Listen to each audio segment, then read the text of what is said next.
For the longest time, I thought of art as something from my childhood. I did a lot of drawing and storytelling as a kid. It was a place I'd escape to and immerse myself in. But as things do, my passion for drawing was eventually overshadowed by other interests and life events, pushing it into dormancy.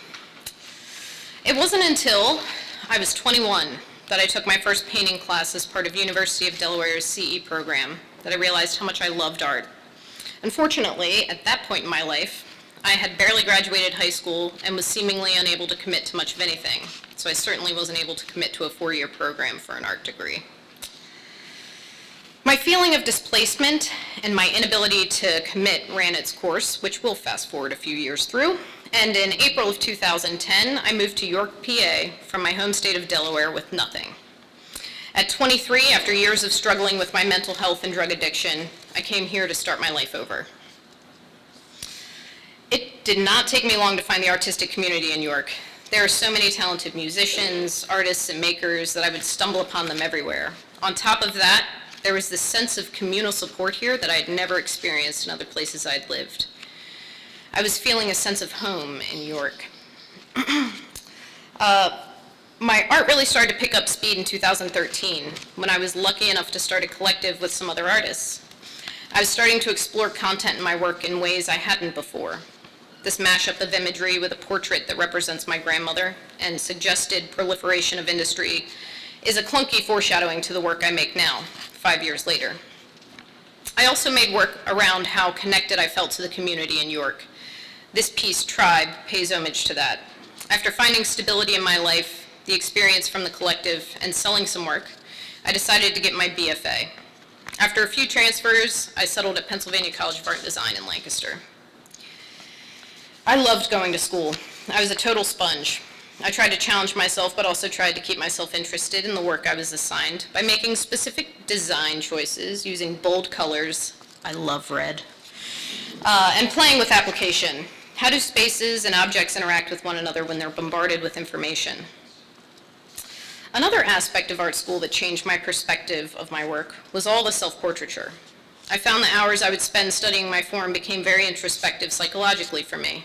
It made me sit and think on what my art can say and informed my concepts in ways I wasn't quite aware of yet, but I could feel coming. The first semester of my junior year at PCAD was busy with more academic classes. I was wrapping my head around the history and concepts of pigments and color while studying anatomy and form and space, really trying to get the most out of my opportunities in the classroom. And the education I was getting was giving me a solid base for the work I wanted to make. Exploring self-portraiture more was really satisfying for me. I was finding rhythms in my process that were referencing my experiences, and I was appreciating the discoveries I was making, alongside the failures, of course.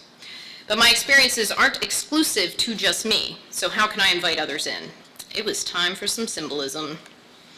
So I started to make more work around this Buddha sculpture that I inherited from my mother's side of the family, which happens to be a family riddled with pains and losses surrounding mental health and addiction. To me, the sculpture embodies what is beyond control in life, what isn't, and the mysticism of that fluctuation. The concept around this figure milled about my mind as I continued to explore self-portraiture. At this point, I had more art to reference.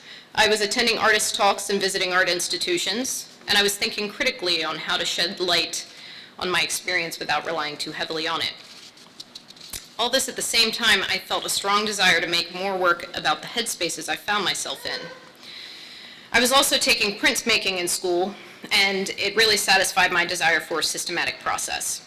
I felt more comfortable being intuitive with my imagery than I did in my paintings, so I used it to my advantage and investigated symbolism and surrealism in playful, open ways. These explorations ultimately found their ways into my paintings, and I worked more with self-portraiture and symbolism together.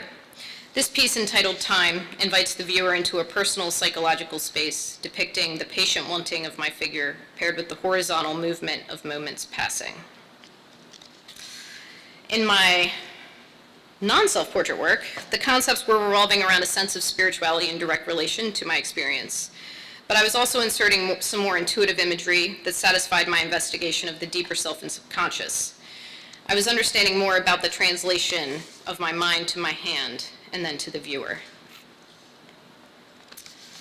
In this piece, Nocturne, I experimented with a concept around duality of self by sanding out the highlights and deepening the space in the painting with multiple glazes. The interaction between the figures speaks to the darkness and the hope, the flat, boxy space they inhabit, that which is but cannot be known. But it wasn't just me who had these kinds of experiences in my family, and after unearthing never-before-seen family photos over the summer, I had never seen them, I couldn't help but shine a light on what hadn't been seen in decades. This is the first piece of a familial influence series entitled The Family Jewels, Note Sculpture Cameo. To me, the unseen photos were metaphors for the unspoken pains in the family, repressed for so long, hidden deep in subconscious. I made this screen print collage, Mimi Knows Best, in hopes of shedding light on the memories of others, an act of reconciliation and homage to the process of healing, while allowing truth to breathe. This collage of my late cousin's youth was similarly approached. I looked at the making of these collages like the process I went through when I faced my own struggles, with room for mistakes. The way my art was reflecting my most profound life experiences, and others as well, was no surprise. There have been many artists who have used personal pains as content for their work, and as a way to healing. Which leaves us with this unfinished self-portrait from last semester.